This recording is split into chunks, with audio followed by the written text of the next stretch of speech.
Can I go and see my two sons I haven't seen in 10 weeks? Can I go and see them today and maintain 2 metre distance, yes or no?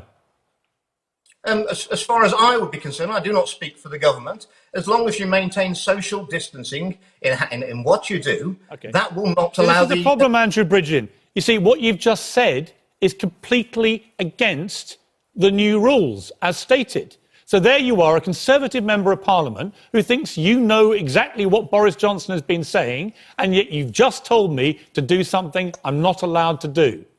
So this is the problem, isn't it? There is no clarity. It's a load of old flannel talking about controlling the virus, and you, as a leading, high-profile Conservative politician, haven't got a clue about what these rules actually mean. And you're an MP. You're part of this. Piers, I did hear your diatribe against the Prime Minister earlier on. What you've got to remember... When you say diatribe, let me explain what my diatribe is.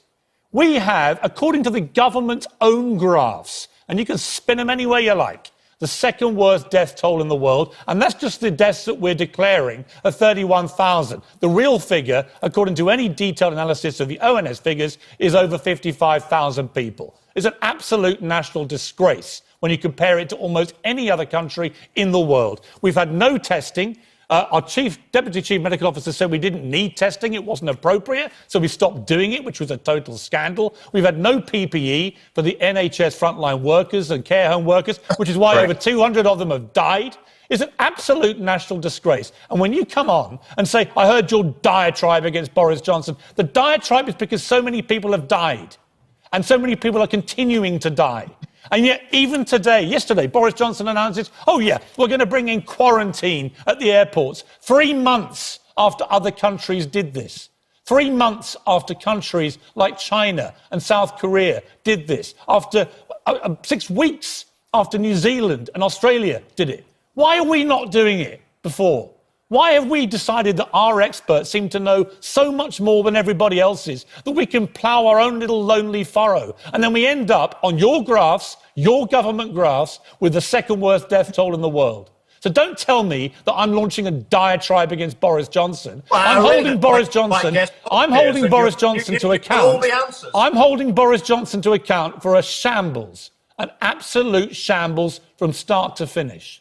That's what I'm doing. I'm sure there's going to be a full inquiry into everything every government around the world has done to deal with this unprecedented global pandemic. But now's not the time for that. Now is the time for dealing with the issues. That's what the Prime Minister... Actually, now is the time, Andrew Bridgen, because we're still relying on the same experts. The government still passes the buck in every single time they speak. They keep saying, we're following the expert advice.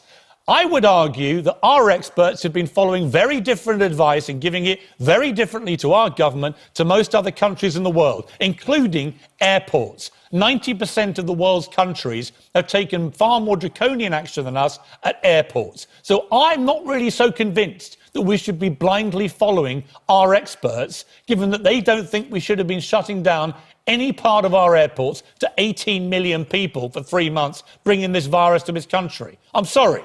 It's called common sense. I have an airport in my constituency, East Midlands Airport. It's a huge employment hub for the constituency, and it's the biggest cargo handler, dedicated cargo handler airport in the UK. So that's still operating to an extent. But you have to remember, Piers, that we are a very densely populated country, the densest populated country in Europe. And also London is the #1 destination. It's the #1 for business from around global business, and also it's the most visited by foreign visitors. Stop making excuses. Honestly, it's ridiculous. I'm giving you the facts. Germany has had a quarter of the deaths that we've had. Germany's a bigger country by 20 million people. Germany has 20 million more people than us.